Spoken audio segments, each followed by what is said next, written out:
Hello, good people. Welcome to According to Chris, where everyone has an opinion, but this one is mine. I am Chris, and came on here today because I want to talk about something that has kind of been on my mind for a little while. It's about a video that has kind of been going around for a little over a week now. You are probably familiar with it if you are on social media to any degree. And I'm actually probably pretty late talking about it because it's been a little bit of everywhere, and people have talked about it significantly over the last, I want to say, week or so. But it's in regards to this video with Pastor Marvin Sapp, where he was attempting to raise an offering for, I believe the amount was $40,000. I have watched the video. I have seen the video several times, and so what he said in the video, because I'm not really great at social media, so I'm not a guy who's going to be able to put video in my video for you and splice it in. Like, I don't know how to do that, right? I'm not an editing specialist. I'm just a guy who comes on occasionally to give ideas or opinions about certain things that really interest me, right? Things that I think that I have a perspective about that either might entertain you or that you might not have thought of, right? So this one really got to me, right? And I'm gonna explain to you a little bit of why. So, and also to qualify my opinion, my perspective, and how it differs from many others, right? So let me say this. I am an ordained elder, right? And have been since I believe about 2013, right? So there's that. So I've also worked in law enforcement for about 10 years. Got a 10-year background in law enforcement, and I also specialized in executive protection. Okay, so I have run the security team for several different churches. Okay, the church as a whole. I've also done protection for several different pastors and leaders. So let me just say that, for whatever value that means to you, or however you take that. But just to give you clarity of my perspective, my opinion, and why it is what it is. So what he did was he said he wanted 1,000 people that were supposedly in the audience, right? There were over 1,000 people physically present in this location, right? So he asked for 1,000 people to give $20, right? And so 1,000 people, $20, that's $20,000. He asked and requested that another 1,000 online watching also give $20, which would have made another 1,000 people give him $20, which is another $20,000. So altogether, he was trying to raise $40,000, right? Now, if you are familiar with the church, right, for any length of time, black church, white church, any church, right, you have seen this, you have experienced this, and this is not a new thing, right? I think the biggest thing that he did also that I forgot to mention was he requested the ushers to close the doors. He asked the ushers to close the doors. Again, if you have been around the church for any significant amount of time, You have seen this before. This is not necessarily new or surprising. I think in a lot of churches nowadays, in more recent years, you see it less and less, right? I would venture to say that. But, 10, 15, 20 years ago, that was a very, very prevalent and normal thing, right? That happened. That was not a new thing. So let me say this, as far as the offering amount, $20. Listen, I have no issue with that. I take no issue at all with the amount. I think, again, most of you that have been around the church, in the church, have seen pastors, leaders, what have you, do things like, ask for 20 people to give $1,000, right? We've seen the $1,000 lines, the $500 lines. If you can do 1,000, I want you right here in the front row, right? In the middle aisle. If you can do 500, let me get you over there in the right aisle. And if you can do 250, let me get you in the left aisle. And things of that nature. Now, that bothers me. I think it bothers a lot of you. But we know what happens. We've seen it generally. And so when it comes to him asking for 1,000 people to give $20, I like that a lot better than asking 20 people to give $1,000. Then he decided. Then he also requested for the leaders, right, that were on the pulpit and the podium with him to give $100. I have no issue with that either, because what he did say, which I can tell you, that people at that level, there is an expectation, as a leader, that you understand and that you are. You're just required and requested to give at a higher level. That's just part of the game. Okay? Like it, love it, hate it. I'm just telling you, that's what it is. Right? And if you're in fivefold ministry, I think you understand that. So here's the thing. I think that we all understand at this point in time that church is not a business. Right? I don't know who said this. I heard someone say it, though, and it made a lot of sense. They said that church is not a business, but church conducts business. Right? And I think that's very important, because we understand that because you are a church or a ministry, right? While if you are 501c3, you are tax exempt, right?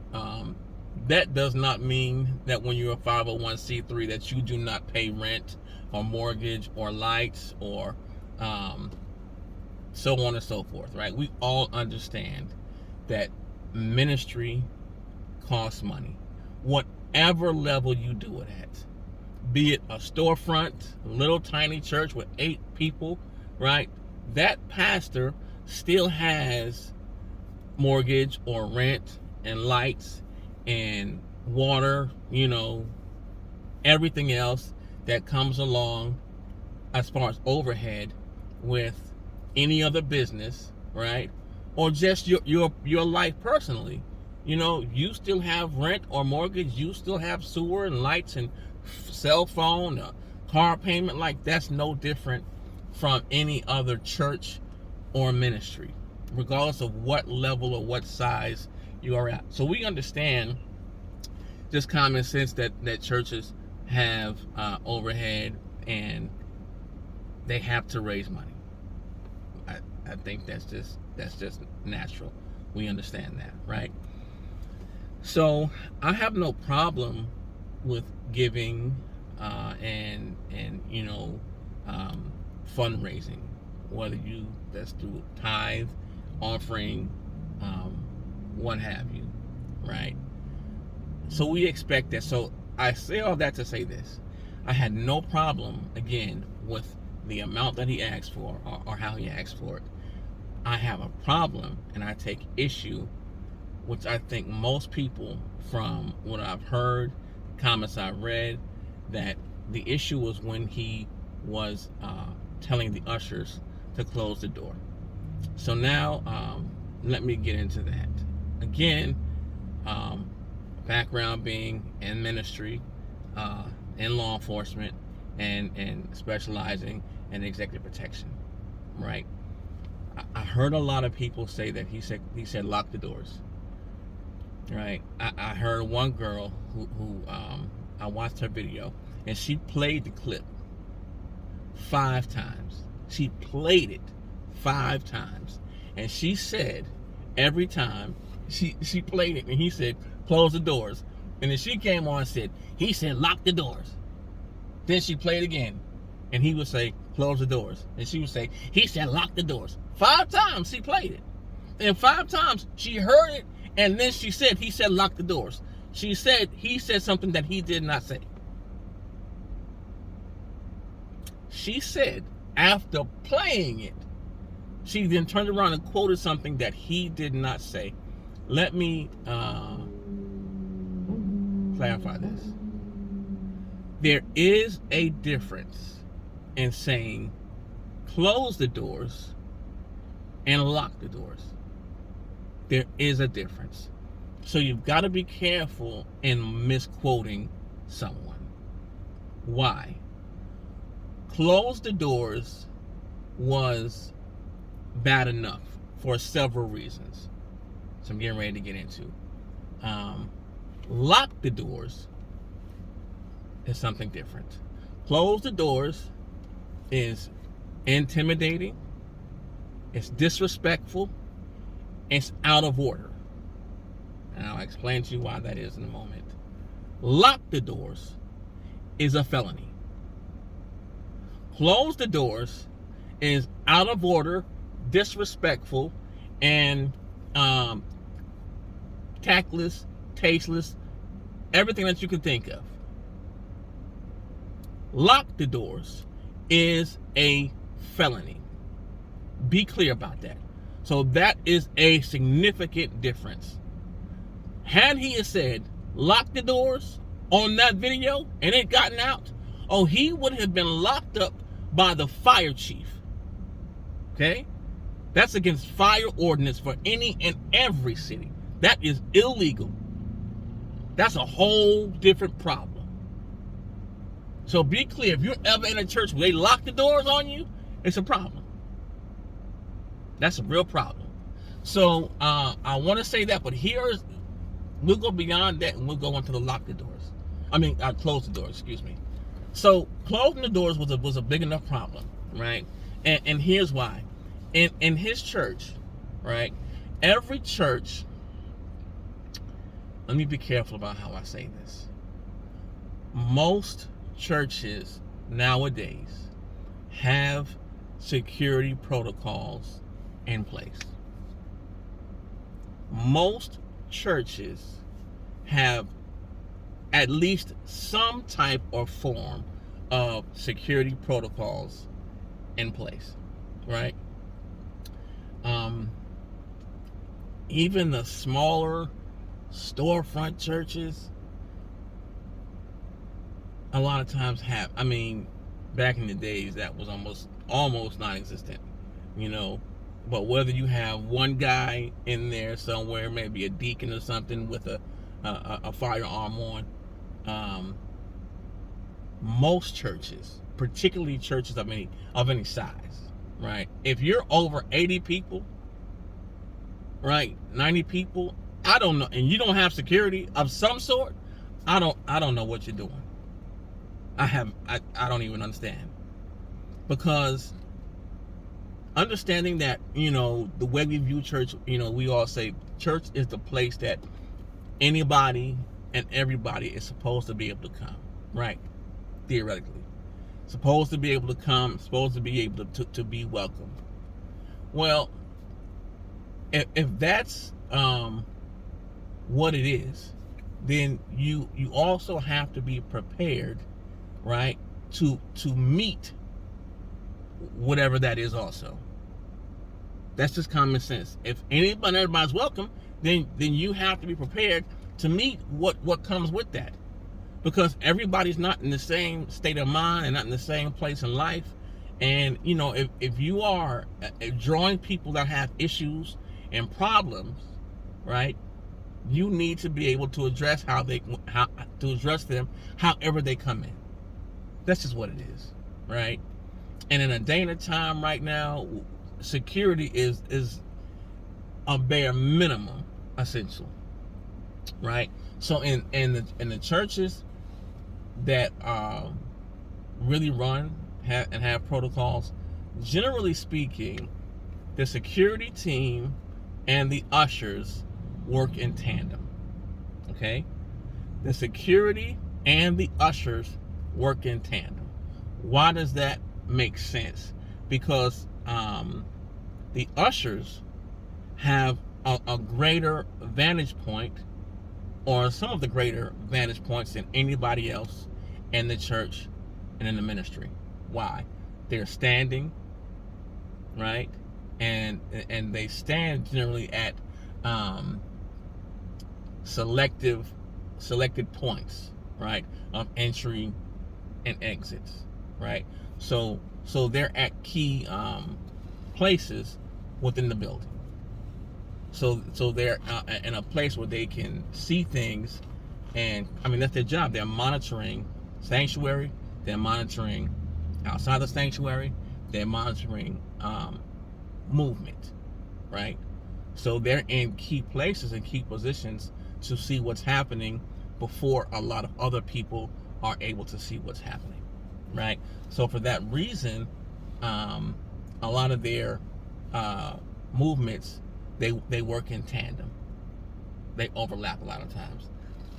I know most times we generally have one or two security personnel also actually on the usher board, right? For that very reason. So with that being said, right, every church, every physical building is different. So protocols are different. The general public does not know necessarily what your protocols are, what your protocols and your procedures are, right? Security and the ushers know what the protocols and the procedures are. Generally, they're very clear, they're very outlined, they are trained, and they know what they are doing. They know if this happens, then this is supposed to happen. If that happens, that's supposed to happen, right? If a fire breaks out, these are exits, right? These are entrances. These are the meeting points outside the building.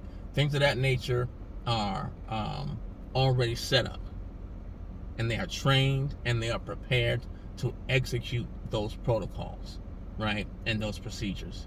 So that's the first thing, right? So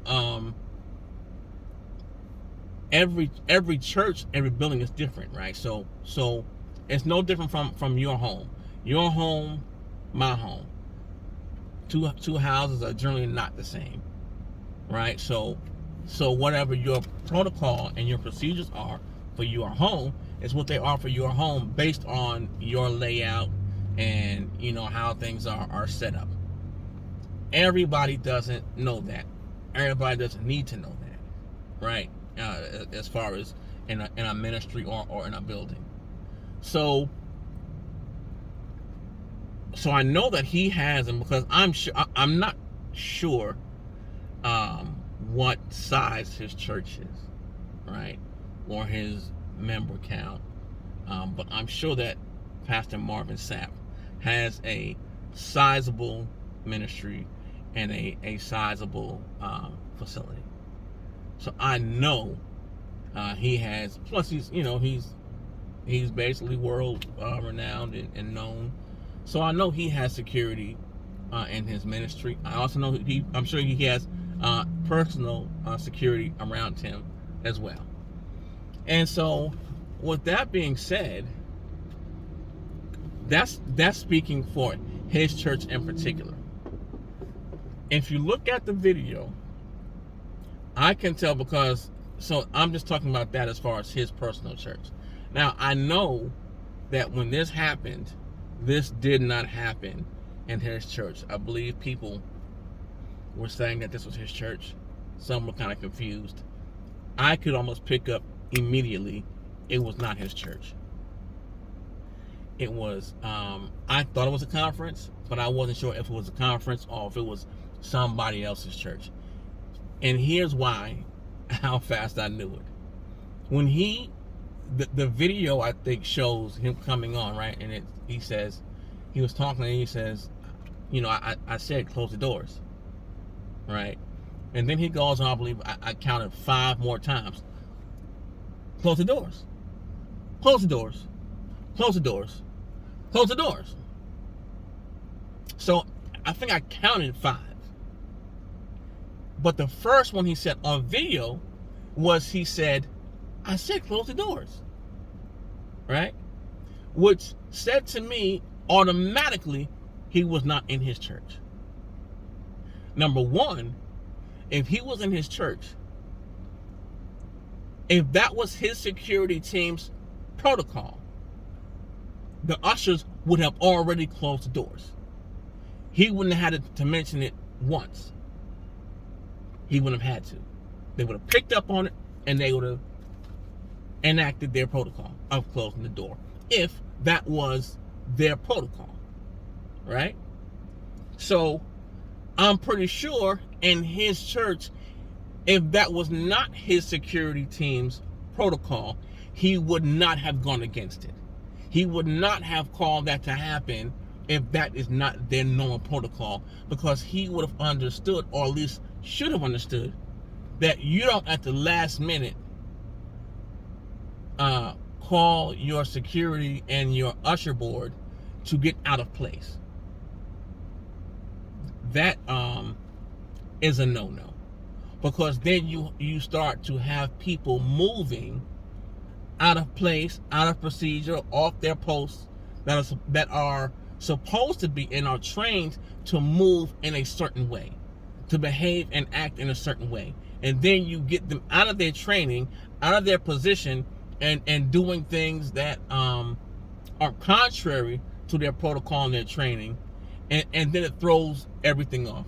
Because a lot of churches may have that as their protocol, close the doors. A lot of churches may not have that as their protocol, as their procedure.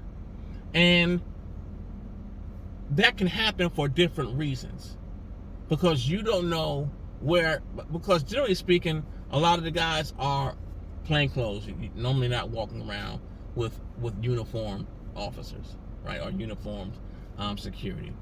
A lot of times you can tell if you're a member of the church and you know them when you see them, or if they have their earpieces in or whatever. But they are, and a lot of times a lot of people can't tell. A lot of times a lot of people are not aware, and you can see them all day, every day, and never know that they're part of the security team. But if their protocol is to leave the doors open, because maybe you have someone outside the sanctuary who's viewing, watching, and they're prepared to move in a certain way. So like I said, every ministry's protocol is different because of the layout of the church, right? Some people gather the money and they take the money in the back. Some churches take the money to the front, depending on where the finance office is. Some of them go upstairs. Some go downstairs. So there is no across the board set strategy for that. It's dependent upon every ministry and every church independently. Okay? So I knew, because I'm pretty positive he wouldn't have asked his own people to do that at the last minute. Number one. Number two, because I wish I could have been a fly on the wall and looked at the expressions on those ushers' faces, because I know what it was. He asked those people a minimum of 6 times. I counted 5. But when it came on, he said, I said, which means he'd already asked him one time. And the way he kept doing it, you could tell that they were very, very reluctant to do it. They were very reluctant to do it. So they were probably looking at each other like, what is this dude doing? What's going on here? Why? Because that was not his team, and what he was doing was calling them out of their protocol. He was calling them out of their training, which is why I'm sure they were ignoring him, which respectfully they should have. He was out of order for doing that. That was completely out of place. And normally, so I understand it was a conference, right? So when you have a conference like that, generally it's one pastor or ministry giving the event, right? That pastor or ministry, it's their people that function for security, ushers. It's that pastor or ministry's team that are basically in charge of that conference. So it's their people functioning and their people moving. So it clearly wasn't a conference that he was giving. He was an invited guest, which means the pastor or ministry that was over that conference, it was their people, it was their security, it was their ushers, right? Because when you are the host, it's your people who are moving. You understand what I'm saying? So for him to go in there and do that, what should have happened is whoever that pastor was, that host pastor or host ministry, whoever was over that ministry, should have approached him and said, hey Doc, kind of whisper in his ear, hey man, that's for my security team to do. Leave it alone. Keep going. Don't bother that. That's what should have happened. But it was disrespectful, disingenuous for him to move the way that he did, requesting and asking them to move against something that was their already set in stone protocol and their training. Particularly, it's one thing when you're in your own church, in your own building, with a request like that, even though it was out of bounds and it was just poorly done. In your own church building, you can afford to move around more, right? Because it's a facility that you are familiar with, than it would be at a place, a conference of a venue that you have trained for and prepared for this function. But outside of that, it's not a building that you are necessarily fully familiar with, throughout. It's a big difference. So that was it. It was God. It was so out of order. It was so distasteful and tactless, because what you are doing is you are essentially disregarding and dishonoring the pastor and the host to say or to imply that you either don't have training and people in place, or that you do have them in place, but because they don't move the way I want them to move, minimizes their training or minimizes the importance of the way that they move, because it was unsatisfactory or not the way that I would have done it. Listen, people, so many ways it was disrespectful and dishonoring and out of order. Out of order. And the thing is, I saw him on, I believe it was the Ricky Smiley show. I don't know if it was the morning show or I don't know. I don't really follow Ricky Smiley like that, but I did watch the video with him on it. And he acknowledged security. He said, that's something that we do for security reasons. And that may be so in your ministry. That may very well be so in your ministry. But again, you're not the host. This is not your ministry. And these to suggest that these people didn't have training and protocols in place, or that because they didn't do what you would have done made it less effective, was out of order. Completely and 100% out of order. Now, I don't know who the host was. He said it was an organization that he's been with a long time, I guess, supported him when he started his ministry. He did not give the name. And I don't know the name of the ministry or the pastor. But I'll tell you what, I am very, very curious. Because I dare to say that pastor, I don't know if he was trying to give him grace or what. But it was disrespectful. And that pastor should have addressed it, because it happened publicly, and because it was happening publicly, and because you could see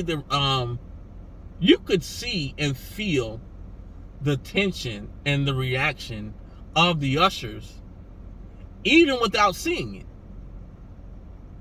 I mean, you could feel it without seeing it, because of how many times he had to say it, how many times he had to repeat it. It's like, bro, at what point in time are you sensitive enough to the Spirit, or just read the room, to say, bro, let it go. Stop asking us to do something that clearly is against our protocol. Like, knock it off. And I give, I want to give him some grace. I want to give him, I want to give him a pass. Well, no, I don't want to give him a pass. I can't give him a pass for that. I can't give him a pass. I can't. Marvin Sapp is too far and too long in ministry to, number one, have done that. Because he would not allow some random pastor to come into his church, right, and start barking orders at his security, his ushers, his team, and his staff. He would not have accepted that. Absolutely not. There's no way you're going to tell me he would have tolerated that. So if you wouldn't tolerate that, why would you do that?